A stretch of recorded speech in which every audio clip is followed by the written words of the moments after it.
background is a very simple story about a little girl and how she becomes a woman. It really is. It follows her through 3 different stages of her life, and it's about these transitional stages that we experience as women, these sort of rites of passage into womanhood, and the choices that surround those. So we meet little Corinne in the 1960s when she feels really diminished by everyone in her life, from her controlling librarian to her kooky mother, and it's really just her figuring out.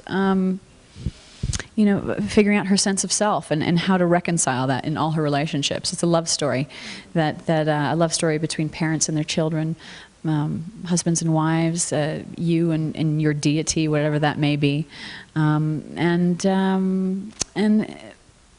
it works on many different levels. We had to go right away. There was a certain amount of energy after nominations for me last year, and the financiers got a hold of us, and they happened to be 6 miles from our house, and I met with him and his group of people, and I fainted in his presence because I just found out a couple days beforehand that I had been pregnant. So I admitted to him, I said, look, it's looking like you're enthusiastic about this, but I'm with child. And he says, well, let's go right away before the baby bump emerges. So we were thrown into pre-production.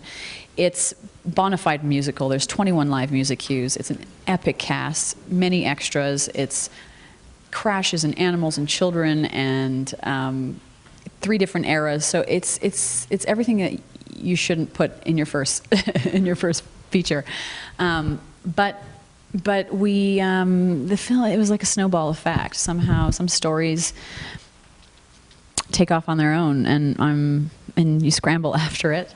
I mean, especially when you're working with a budget that's like, you got to make this film, and you don't necessarily have, you just make it work. You make it work, and I know some of the storytellers here have waited years and years. We had to scramble after this one because it wanted to be on its own.